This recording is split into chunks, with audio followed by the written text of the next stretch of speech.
Hi, this is Doug Schneider. Welcome back to the latest episode of Real Hi-Fi. In the previous episode, I talked about the mobile Fidelity digital LP scandal.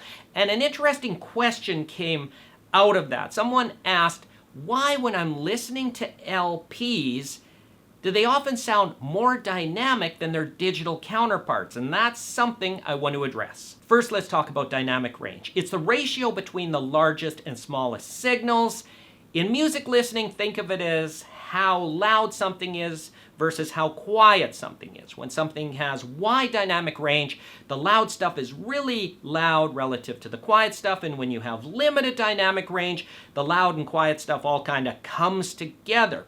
And when it comes to playback formats, digital systems, CD, and the higher resolution digital formats have it way over vinyl when it comes to dynamic range. So how could a record sound more dynamic than a CD or some other digital file? This is where I like to use Bruce Springsteen's Tunnel of Love as an example. It was released in 1987. I believe it was a digital recording, but mixed and mastered in the analog domain. This LP and CD are originals from back then. When it comes to the sound quality, pretty much the same. Not identical, but close. And dynamics, yeah, the same. Which might have been indicative of mastering at the time. Make both formats sound as close together as possible, but might be surprising to some who know the potential CD has for improved dynamic range. But the truth of the matter is this. Most of the music we listen to has been recorded, mixed, and mastered without that much dynamic range. As a result, the dynamic range that's there can fit quite easily into the potential that vinyl can provide. So why then might a vinyl release seem to have more dynamic range?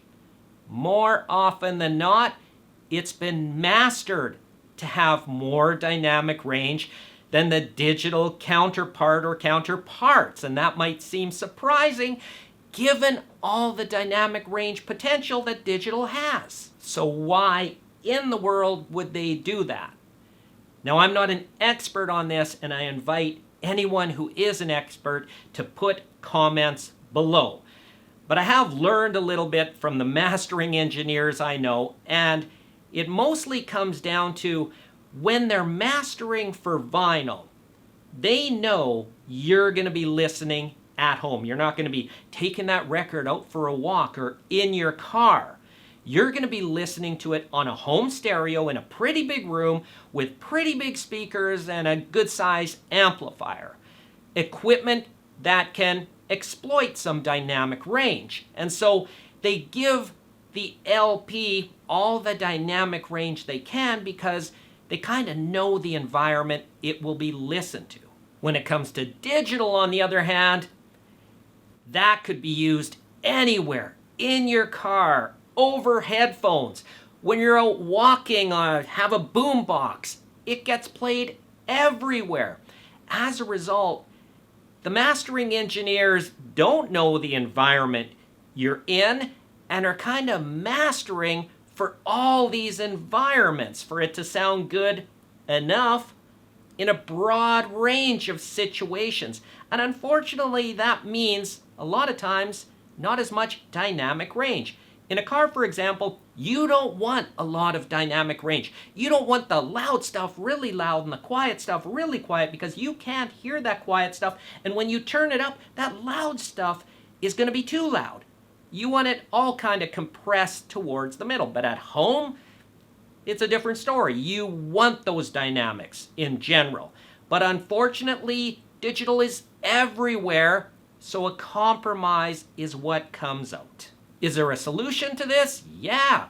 Have a high dynamic range version. Have a low dynamic range version. One right in the middle, that compromise thing. You would probably get better sound in all those environments instead of this one compromised version. And you might also find that, yeah, those LPs, they don't sound nearly as dynamic anymore as this digital version does if it's exploiting the dynamic range to its fullest and the music has it inherent in it. It could surpass what vinyl provides. But unfortunately, That doesn't seem to be the way it is with digital. Instead, what we are seeing with multiple formats in digital are stereo and also surround. And these days I'm talking about Dolby Atmos, which is really interesting in and of itself. But when it comes to that stereo mix for multiple environments, you've got to compromise. So to wrap this up, when you hear superior dynamic range, think more about the mastering, not the format you're listening to. Thank you for watching.